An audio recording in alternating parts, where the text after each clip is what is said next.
नमस्कार, मी प्रणाली भोसले. माझे कोकणच्या बातमीपत्रात आपल्या सर्वांचं मनपूर्वक स्वागत करते. बातमीपत्राला सुरुवात करण्याआधी पाहूयात हेडलाईन्स. कचरा डंपिंग वासाने ग्रामस्थ हैराण. गोंडाळे ग्रामस्थांचा नगर परिषदेवर मोर्चा. आरोग्य आणि पर्यावरणाचा गंभीर प्रश्न. तळ कोकणात तापमान 37 अंशांवर पोहोचले. उन्हाच्या लाटेने नागरिक हैराण. दुपारी बाहेर न पडण्याचे आवाहन. शक्तीपीठ महामार्गावरून वैभव नाईक आक्रमक. सिंधुदुर्ग पर्यटनाला मोठा फटका बसणार. व्यापारी दृष्ट्या नुकसान होण्याची भीती. आणि साटवली जिल्हा परिषद गटात ग्रामपंचायतीत पहिली आढावा बैठक. पाणी, रस्ते आणि आरोग्यावर चर्चा. महिलांसाठी योजनांवर विशेष भर.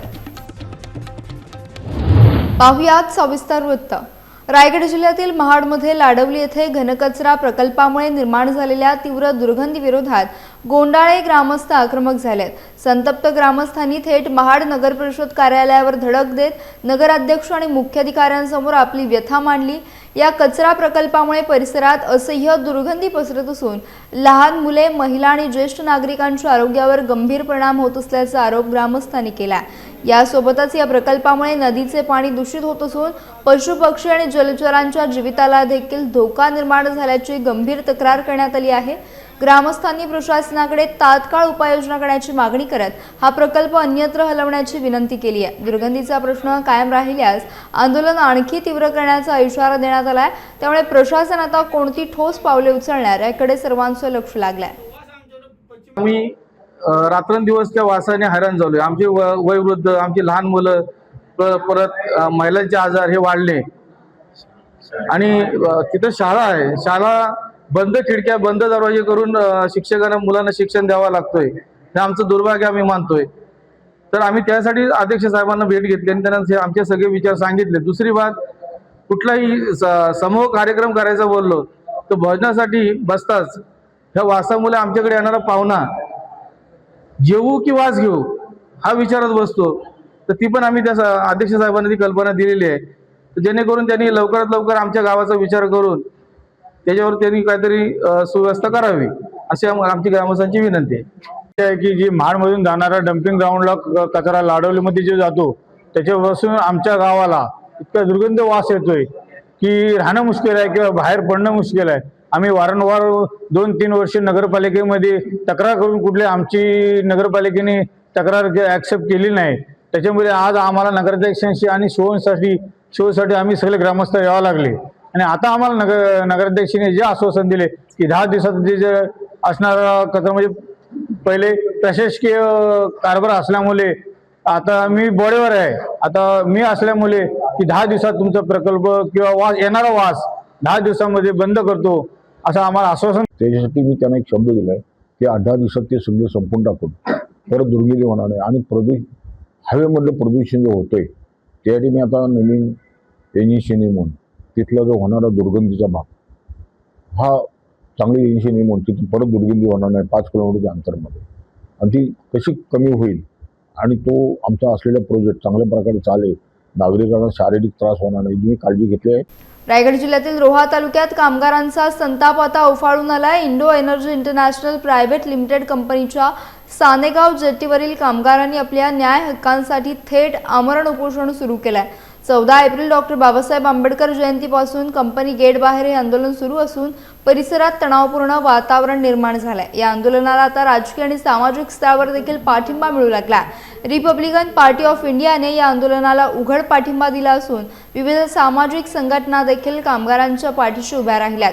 रिपाईचे रायगड जिल्हा अध्यक्ष नरेंद्र गायकवाड यांनी उपोषणस्थळी भेट देत कंपनी प्रशासनावर जोरदार टीका केली आहे. कोरोना काळात कामावरून कमी केलेल्या कामगारांना आजतागायत न्याय मिळालेला नाही अशी भूमिका त्यांनी मांडली. कामगारांना न्याय न मिळाल्यास आंदोलन अधिक तीव्र करण्यात येईल, कंपनीत ये-जा बंद केली जाईल आणि जिल्हाधिकारी कार्यालयावर भव्य मोर्चा काढण्यात येईल असा इशारा देखील देण्यात आला. यामुळे रोह्यातील हे आंदोलन आणखीन चिघळण्याची शक्यता झाली असून प्रशासनाची पुढील भूमिका महत्त्वाची ठरणार आहे. इंडो एनर्जीच्या संदर्भात आम्ही 14 एप्रिलच्या दिवशी डॉक्टर बाबासाहेब आंबेडकरांच्या जयंतीच्या दिवशी आम्ही हा आमरण उपोषण चालू केलेलं आहे. इंडो एनर्जी जेट्टी ह्या जेट्टीचे आम्ही कर्मचारी आहोत आणि कोर्टाचे आमच्याकडे आदेश असताना सुद्धा कंपनीने आम्हाला बेकायदेशीर हेरिंग लावली. कायदेशीर हेरिंग लावली नाही, बेकायदेशीर त्यांच्याच फेवरमधले अधिकारी घेऊन आमच्या कामगारांना त्यांनी चौकशी लावली. शिवाय त्यांना जाण्याचे पैसे दिले. आम्हीच दाखवलं की तुमची हेरिंग लावायची आहे, बेकायदेशीर हेरिंग नाही, कायदेशीर आहे. पण ते आम्ही सगळं जाणलं. बेकायदेशीर तत्वाने त्यांनी आम्हाला हेरिंग लावली आणि आमच्या कामगारांना घरी बसवले. आता आमचे कामगार बेघर झाले आहेत. गेले 5-6 वर्ष कामगार घरी आहेत. कोर्टाचे लढे लढून सुद्धा, कोर्टाची ऑर्डर आमच्याकडे असून सुद्धा ह्या कंपनी प्रशासनाने आम्हाला घरी बसवलं आणि आमच्या कामगारांच्यावर आणि कामगारांच्या मुलाबाळांच्यावर, बायकापोरांच्यावर उपासमारीची वेळ आलेली आहे आणि आमचा कामगार पूर्ण देशोधडीला लागलेला आहे. तत्पूर्वी आम्ही कलेक्टर साहेब आहेत, प्रांत साहेब आहेत, DSP मॅडम आहे, या जिल्ह्यातली या तालुक्यातली सर्व सरकारी यंत्रणा आहे. या सरकारी यंत्रणेला सुद्धा लेखी स्वरूपामध्ये आम्ही पेपर दिलेले आहेत आणि त्यांना सांगितलं आम्ही उपोषणाला बसत आहोत आणि आम्ही तुम्ही आम्हाला जिल्हा प्रशासनाने सुद्धा आम्हाला योग्य तो न्याय देण्याचे प्रयत्न करा. परंतु आज 3रा दिवस निघाला. आमचे कामगार मेटाकुटीला आलेले आहेत. पाणी नाही, अन्न नाही. आमच्या कामगारांची BP शुगर लो झालेली आहे. तरी कुठला प्रशासनाचा अधिकारी, कलेक्टरचा अधिकारी इथं आमची साधी चौकशी करायला सुद्धा आले नाही. आज शेवटी सर्व ठिकाणी प्रयत्न करून देखील त्यांना न्याय मिळत नसताना मग त्यांनी गेल्या परवा 14 एप्रिलला या ठिकाणी आम्हाला उपोषणाला बसण्याचा निर्णय घेतला. रिपब्लिकन पार्टी ऑफ इंडियाच्या माध्यमातून आम्ही त्यांना पुन्हा पाठिंबा जाहीर केला. कारण या ठिकाणी बौद्ध बांधवांवर जर अन्याय होत असेल तर रिपब्लिकन पार्टी ऑफ इंडिया कधीच शांत बसणार नाही. जिथे जिथे अन्याय होतो त्या ठिकाणी रिपब्लिकन पार्टी ऑफ इंडिया आणि पॅन्थर त्या ठिकाणी जागे होतात आणि या ठिकाणी आम्ही आलो, त्यांना पाठिंबा दिलेला आहे. कंपनी व्यवस्थापनाला मला इतकंच सांगायचं आहे की तुम्हाला आमच्या जमिनी चालतात परंतु आमचे कामगार चालत नाही. ही जी तुमची काम करायची पद्धत आहे ही बंद करा. सर्व कामगारांना कामावर घ्या. अन्यथा येत्या काही दिवसात कंपनीच्या समोर या ठिकाणी जे आंदोलन होईल त्या आंदोलनातून रोहा तालुका पूर्ण जाम करण्यात येईल.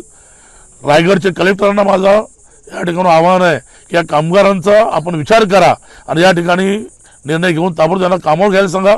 अथवा जिल्हाधिकारी कार्यालयावरती देखील RPIच्या तर्फे फार मोठा मोर्चा काढला जाईल. त्या ठिकाणी जेलभरो आंदोलन झालं तरी चालेल, पण आम्ही जिल्हाधिकारी कार्यालयाला घेराव घालणार. या ठिकाणी जर आमच्या कामगारांना कुठल्याही प्रकारचा न्याय मिळत नसेल तर या ठिकाणी ही जटी चालू देणार नाही. इथे चालणार ट्रान्सपोर्टेशन वगैरे सगळा धंदा बंद करण्यात येईल आणि त्यासाठी प्रसंगी कार्यकर्ते रस्त्यावर उतरतील आणि त्याच्या होणाऱ्या परिणामाची जी काही जबाबदारी आहे ती इथल्या रायगडच्या प्रशासन असतील. रत्नागिरी जिल्हा शासकीय रुग्णालयाच्या कामाचा आढावा घेताना पालकमंत्री डॉक्टर उदय सामंत यांनी आरोग्य यंत्रणेला महत्त्वाचे निर्देश दिले आहेत. प्राथमिक आरोग्य केंद्रातून जाणीवपूर्वक खासगी रुग्णालयांकडे डिलिव्हरीसाठी रुग्ण पाठवण्यावर कडक कारवाई करण्याचे आदेश देत भरारी पथक नेमण्याचे निर्देश त्यांनी दिले. तसेच जिल्ह्यासाठी 2 कार्डियाक आणि 12 सर्वसाधारण अशा एकूण 14 रुग्णवाहिकांचा प्रस्ताव तात्काळ सादर करण्यास सांगितलं आहे. जिल्हा रुग्णालयात सध्या 145 डॉक्टर्स कार्यरत असून गुडघारोपणासारख्या यशस्वी शस्त्रक्रिया होत असल्याबद्दल त्यांनी समाधान व्यक्त केलं. गरीब रुग्णांना शासकीय रुग्णालयातच उपचार मिळावेत यासाठी दक्षता घेण्याच्या सूचना देण्यात आल्या. दिव्यांगांच्या प्रमाणपत्राने पेन्शन संदर्भातही विशेष शिबिर घेऊन तपासणी करण्याचे निर्देश दिलेत. यानंतर कसबा संगमेश्वर येथील छत्रपती संभाजी महाराज स्मारकाच्या कामाचा आढावा घेत निधीतून सुशोभीकरण आणि मूलभूत सुविधा उभारण्याच्या सूचना देण्यात आल्या. सन 2026-27 या शैक्षणिक वर्षासाठी RT 25% प्रवेश प्रक्रियेतील लॉटरीनंतर निवड आणि प्रतीक्षा यादी राज्यस्तरावर जाहीर करण्यात आली आहे. ही यादी RT पोर्टलवर उपलब्ध असून पालकांनी 10 ते 20 एप्रिल दरम्यान तालुका पंचायत शिक्षण विभागातील पडताळणी समितीकडे जाऊन मूळ कागदपत्रांची तपासणी करून प्रवेश निश्चित करावा असं आवाहन करण्यात आलं आहे. पालकांनी केवळ SMS वर अवलंबून न राहता पोर्टलवर अर्ज क्रमांक टाकून स्थिती तपासावी आणि निवड झाल्यास ॲडमिट कार्ड डाउनलोड करावं. दरम्यान प्रतीक्षा यादीत नाव असेल तरी प्रवेश निश्चित होईलच असं नाही याचीही स्पष्ट सूचना देण्यात आली आहे. ठराविक मुदतीनंतर कोणत्याही परिस्थितीत प्रवेश दिला जाणार नाही असं देखील प्रशासनाने स्पष्ट केलं आहे. संपूर्ण प्रक्रिया पारदर्शक पद्धतीने ऑनलाईन होत असल्याने दलाल किंवा संस्थांच्या प्रलोभनांना बळी पडू नये असे शिक्षणाधिकारी निलिमा नाईक यांनी सांगितले आहे. सिंधुदुर्ग जिल्ह्यातील दोडामार्ग तालुक्यात आज सकाळी एक थरारक घटना समोर आली आहे. कुंभवडे तळकट मार्गावर भर रस्त्यावर बिबट्यानं दर्शन दिल्याने परिसरात भीतीचं वातावरण निर्माण झालं।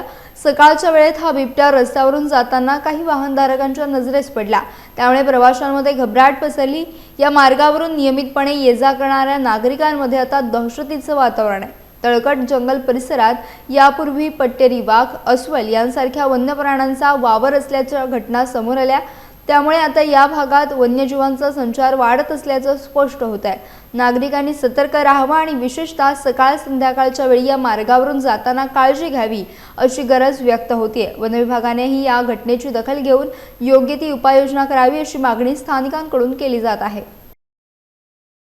राज्यात पुन्हा एकदा उन्हाची लाट तीव्र होत असताना तळकोकणातही तापमानात लक्षणीय वाढ झाली आहे। रत्नागिरी आणि सिंधुदुर्ग जिल्ह्यात तापमानाचा पारा तब्बल 37 अंशांवर पोहोचल्याचं दिसून येत असून नागरिक उष्णतेने हैराण होत आहेत। कडक उन्हामुळे दुपारच्या वेळेत रस्त्यांवर वर्दळ कमी झाली असून पर्यटक आणि स्थानिक नागरिक उष्णतेपासून बचाव करण्यासाठी कोल्ड्रिंक, ज्यूस आणि थंड पेयांच्या दुकानांकडे वळताना पाहायला मिळत आहेत। दरम्यान वाढत्या उष्णतेच्या पार्श्वभूमीवर शासनाने नागरिकांसाठी मार्गदर्शक सूचना जारी केल्या आहेत। विशेषतः दुपारी 12 ते सायंकाळी 4 या वेळेत घराबाहेर पडणं टाळावं असं आवाहन करण्यात आलंय। तसेच पुरेसे पाणी पिणे, हलके सैल कपडे परिधान करणे आणि उष्माघातापासून बचाव करण्यासाठी आवश्यक ती काळजी घेणे गरजेचे असल्याचं प्रशासनाकडून सांगण्यात येत आहे। शक्तीपीठ महामार्गाच्या प्रस्तावित आराखड्यावरून सिंधुदुर्गात राजकीय वातावरण तापलंय। माजी आमदार वैभव नाईक यांनी या महामार्गामुळे जिल्ह्याच्या पर्यटन आणि व्यापारी विकासाला मोठा फटका बसणार असल्याचा आरोप केला। त्यांच्या मते नवीन नकाशानुसार हा मार्ग राधानगरी मार्गे थेट गोवा पत्रादेवीपर्यंत पोहोचणार आहे। जर हा महामार्ग पत्रादेवीपासून सुरू होऊन साताऱ्यापर्यंत समांतर जोडला गेला तर मुंबईहून किंवा गोव्याहून येणारे पर्यटक थेट या मार्गाचा वापर करतील आणि सिंधुदुर्ग जिल्ह्यात न थांबता पुढे जातील। यामुळे सध्या मुंबई गोवा महामार्गावर येणाऱ्या पर्यटकांची संख्या घटण्याची शक्यता असून स्थानिक पर्यटन व्यवसाय, हॉटेल्स आणि व्यापाऱ्यांवर त्यांचा थेट परिणाम होईल अशी भीती व्यक्त करण्यात आली आहे। त्यामुळे या महामार्गाच्या आराखड्याचा पुनर्विचार करावा अशी मागणी करण्यात येत आहे। शक्तीपीठ महामार्गासंदर्भात सिंधुदुर्ग जिल्ह्यामध्ये शक्तीपीठ महामार्गाला कुठलाही फायदा होणार नाही। उलट पक्षी शक्तीपीठ मार्गामुळे सिंधुदुर्ग जिल्ह्याच्या पर्यटन आणि व्यापारी दृष्टिकोनाला मोठा नुकसान होणार आहे। शक्तीपीठाची घोषणा माननीय मुख्यमंत्र्यांनी केली आणि त्याला शेतकऱ्यांचा विरोध आहे हा भाग एक आहे, परंतु दुसऱ्या भागामध्ये शक्तीपीठ महामार्गाचा नवीन जो नकाशा आलाय त्या नकाशामध्ये शक्तीपीठ मार्ग राधानगरीपर्यंत आलेला आहे आणि राधानगरी मार्गे तो पात्रादेवीपर्यंत शक्तीपीठ मार्ग पोहोचणार आहे। परंतु आपण बघितलं असाल की जर शक्तीपीठ महामार्ग हा पात्रादेवीपासून सुरू झाला तर तो सातारापर्यंत पॅरलर रोड शक्तीपीठ मार्ग राष्ट्रीय महामार्ग पुणे बँगलोरला पॅरलर साताऱ्यापर्यंत आहे आणि साताऱ्यापर्यंत पॅरलर असल्यामुळे साताऱ्यापासून मुंबईला जायला हा रस्ता अधिक सोपेचा होईल। त्यामुळे भविष्यात आम्हाला भीती आहे की मुंबई गोवा मार्गे जे जाणारे लोक आहेत किंवा मुंबई मार्गे किंवा गोवा मार्गे पर्यटनाच्या सिंधुदुर्गात येणारे लोक आहेत, हे सिंधुदुर्ग जिल्ह्यात न येता पात्रादेवी मार्गे डायरेक्ट एक तर साताऱ्याला जाऊ शकतात किंवा मुंबईवर येणारे लोक हे डायरेक्ट पात्रादेवीमध्ये येऊ शकतात आणि त्यामुळे व्यापारी दृष्ट्या या महामार्गाचं सिंधुदुर्ग जिल्ह्यात मोठं नुकसान होणार आहे। त्यामुळे हा महामार्ग खरं तर महामार्गाला आमचा विरोध नाही आहे, परंतु जर हा महामार्ग राधानगरीमध्ये येत असेल आणि 30 किलोमीटर मुख्य गोवा मुंबई मार्गाला तो जोडत असेल तर या महामार्गामुळे कणकवली, कसाल, ओरस, कुडाळ, सावंतवाडी ह्या भागाला ह्याचा फायदा होईल। मालवण, वेंगुर्ल्यातले पर्यटक या शक्तीपीठ महामार्गामुळे जिल्ह्यातच राहतील, परंतु जर असा महामार्ग झाला तर मात्र गोव्याला येणारे पर्यटक हे डायरेक्ट गोव्याला जातील आणि सिंधुदुर्ग जिल्ह्यातील जसं आता आपण बघितलं असाल की अखेर सावंतवाडी शहर बाजूला पडलं मुंबई गोवा मार्गामुळे, तसंच भविष्यात शक्तीपीठ महामार्ग झाला तर भविष्यात आम्हाला भीती आहे की शक्तीपीठ महामार्ग झाला तर कुडाळ, कणकवली, कसाल वगैरे ही जी महामार्गाची शहरं आहेत ती बाजूला पडतील।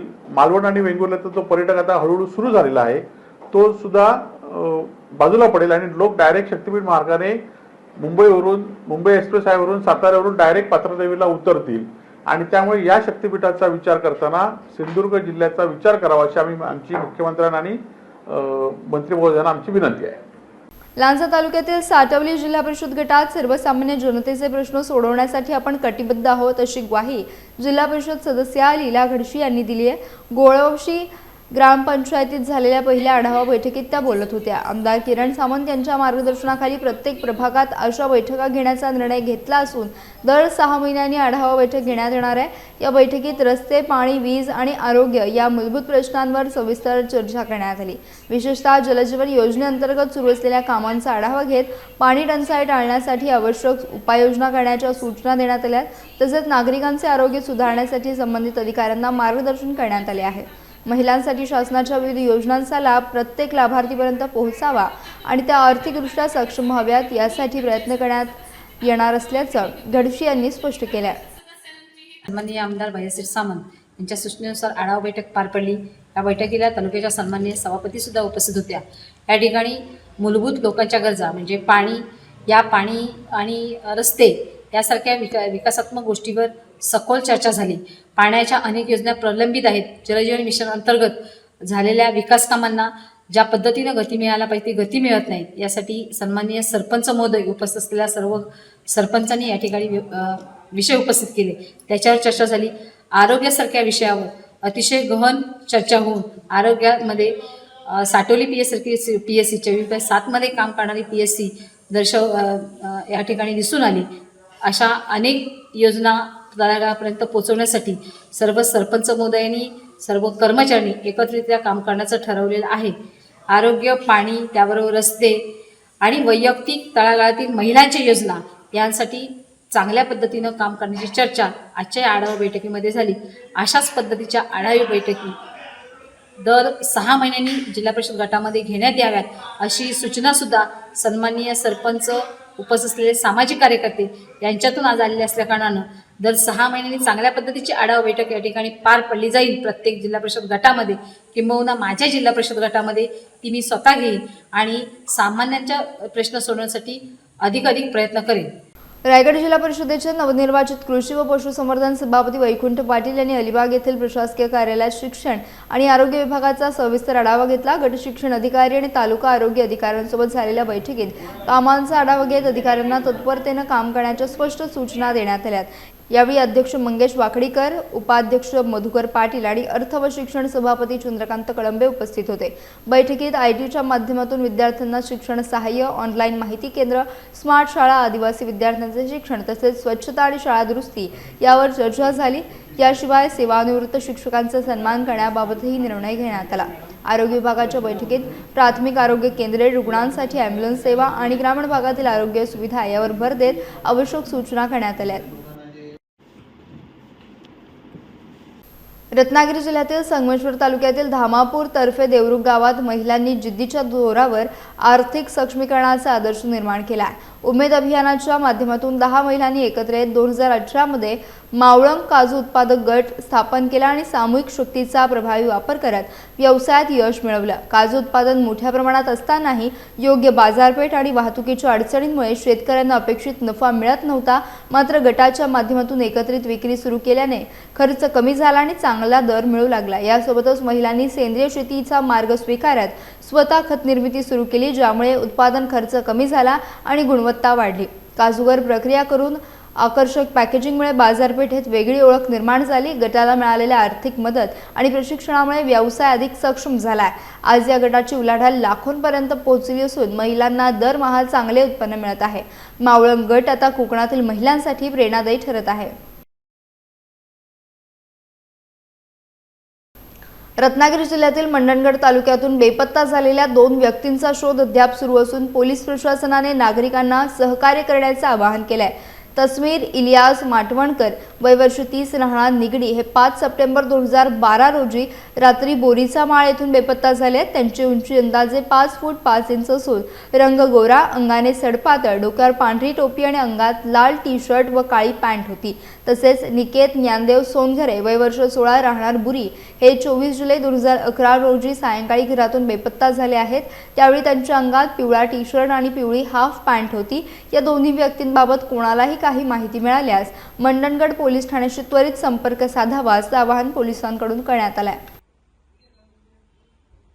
सिंधुदुर्ग जिल्ह्यात काँग्रेसने संघटना मजबूत करण्यासाठी हालचालींना वेग दिला। प्रदेश सरचिटणीस शशांक बावचकर यांनी जिल्हा पुनर्रचना आणि नव्या नेतृत्वाबाबत माहिती दिली। राहुल गांधी आणि मल्लिकार्जुन खरगे यांच्या मार्गदर्शनाखाली हे वर्ष संघटनात्मक वर्ष म्हणून साजरे होणार असल्याचे त्यांनी स्पष्ट केले आहे। संघटनात्मक वर्ष म्हणून या गोष्टीकडे राहुलजी गांधी आणि खरगे साहेबांनी बघायचं असं ठरवलेलं आहे। त्यामुळे पुन्हा एकदा महाराष्ट्रामधलं संघटन बळकट करण्याच्या दृष्टिकोनातनं प्रयत्न सुरू झालेले आहेत। AICC ऑब्झर्व्हर जिल्हा काँग्रेसचा अध्यक्ष कोण असावा याची चाचपणी करण्यासाठी आलेले आहेत आणि महाराष्ट्र प्रदेश काँग्रेस कमिटीनं निरीक्षक प्रदेश काँग्रेसचे सरचिटणीसांना जे नेमलंय ते ब्लॉक काँग्रेसच्या अध्यक्षांमध्ये काही बदल करायचे असले तर त्याच्या शिफारसी महाराष्ट्र प्रदेश काँग्रेसकडे द्यायच्या आहेत। त्यामुळं निश्चितपणानं अनेक इच्छुकांनी आज या ठिकाणी अर्ज भरलेत। आज दुपारी आणि उद्या सकाळी सुद्धा त्या ठिकाणी तालुकावार आणि ब्लॉक वाईज बैठका होणार आहेत। याच्यातून अनेक इच्छुक या जिल्ह्यामध्ये काम करण्यासाठी समोर येणार आहेत। त्यामुळे मला निश्चितपणानं आशा आहे की चांगल्या पद्धतीचे युवक आणि चांगल्या पद्धतीचे ब्लॉक अध्यक्षांची नावं आमच्या समोर येतील। वेगवेगळ्या सेलमध्ये काम करण्यासाठी अनेक लोक इच्छुक आहेत। या सगळ्यांच्या माध्यमातून पुन्हा एकदा कोकणामध्ये खास करून सिंधुदुर्ग जिल्ह्यामध्ये काँग्रेस ही उभारी घेतल्याशिवाय राहणार नाही असा मला स्वतःला विश्वास आहे। यासह बातमीपत्रात वेळ झाली इथेच थांबण्याची। भेटूयात नवीन बातमीपत्रासह। तोपर्यंत तुम्ही कुठेही जाऊ नका, पाहत राहा फक्त माझे कोकण।